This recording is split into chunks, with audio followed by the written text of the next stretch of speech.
Hello అండి, నా పేరు డాక్టర్ గార్లపాటి శివశ్రీకర్. నేను consultant orthopaedic trauma, arthroscopy and joint replacement surgeon, Sri Pratima hospitals, Guntur.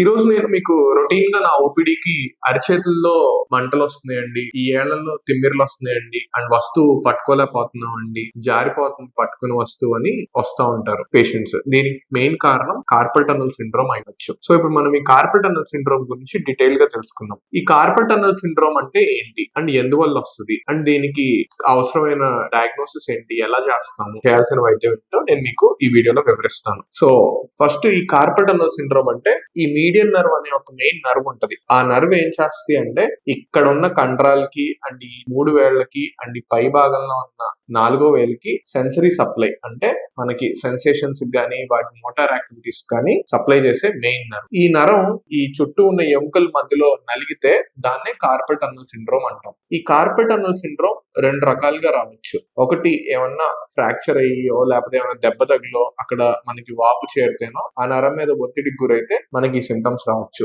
రెండోది వాతం వల్ల ఏమన్నా సిస్టులు ఫామ్ అయినా ఈ నరం ఒత్తిడికి గురైతే అప్పుడు కూడా మనకి 3 వేల తిమ్మిర్లు అండ్ వస్తువు పట్టు చిక్కుపోవడం ఇలాంటివి మనం గమనిస్తాం. సో దీన్ని మనం నిర్ధారించే సింపుల్ టెస్ట్ ఏంటంటే పేషెంట్ ని మనం నమస్కారం అని పెట్టమని చెప్తాం. ఇలా వాళ్ళు నమస్కారం అని పెట్టినప్పుడు ఈ 3 వేలకి 30 సెకండ్ల తర్వాత కూడా తిమ్మిరి వస్తుంది అంటే వాళ్ళకి కార్పల్ టన్నల్ సిండ్రోమ్ ఉన్నట్టు. దీన్నే ఫెలెన్స్ టెస్ట్ అంటాం. ఇదే మనం రివర్స్ లో కూడా చేస్తాం. దీన్ని రివర్స్ ఫెలెన్స్ టెస్ట్ అంటాం. ఈ 2 టెస్టులు చేసి మనం దాన్ని డయాగ్నోస్ చేస్తాం. ఆ డయాగ్నోసిస్ చేశాక మనం కంప్లీట్ గా నిర్ధారించడానికి ఇదే లెవెల్లో ఉంది, పై లెవెల్లో నరం డ్యామేజ్ లేదు అని నిర్ధారణ చేయడానికి నర్వ్ కండక్షన్ స్టడీ అంటాం. ఈ నర్వ్ కండక్షన్ స్టడీస్ చేస్తాం. చేసి ఈ నరం ఇక్కడే ఒత్తిడికి గురైంది, దాని పై లెవెల్లో ఎక్కడ నరం ఒత్తిడికి గురవలేదు అనేది మనం నిర్ధారణ చేస్తాం. తర్వాత మనం దీన్ని చేసే వైద్యం ఫస్ట్ మనం పెట్టేది యాంటీ ఇన్ఫ్లమేటరీ డ్రగ్స్ అండ్ ఎనాల్జెసిక్స్. అంటే నొప్పి అండ్ దాని చుట్టూ ఉన్న ఇన్ఫ్లమేషన్ తగ్గడానికి మనం మినిమం ఎన్ఎస్ఐడ్స్ లాంటి ఫస్ట్ లైన్ ఆఫ్ థెరపీగా వాడతాం. దాని తర్వాత కూడా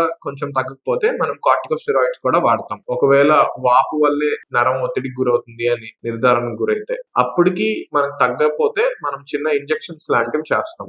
అప్పుడు కూడా అల్టిమేట్ గా పెయిన్ఫుల్ గానే ఉంది, ఎన్ని ప్రయత్నాలు చేసినా మెడిసిన్స్ వల్ల తగ్గలేదు అంటే ఇప్పుడు లేటెస్ట్ గా వచ్చింది ఎండోస్కోపిక్ కార్పల్ టన్నల్ రిలీజ్ అంటాం. అంటే చిన్న స్కోప్ లాంటిది ఒకటి పంపించి ఇక్కడ పైన ఉన్న లిగమెంట్ ని ఫ్లెక్సర్ రెటినాక్యులం అంటాం. దీన్ని రిలీజ్ చేస్తాం. ఇది రిలీజ్ చేయడం వల్ల ఆ నరం చుట్టూ ఉన్న కంప్రెషన్ అంతా రిలీజ్ అయిపోతుంది అండ్ మనకి వేళ్లకు తిమ్మిర్లు అనేది తగ్గిపోతుంది. Thank you.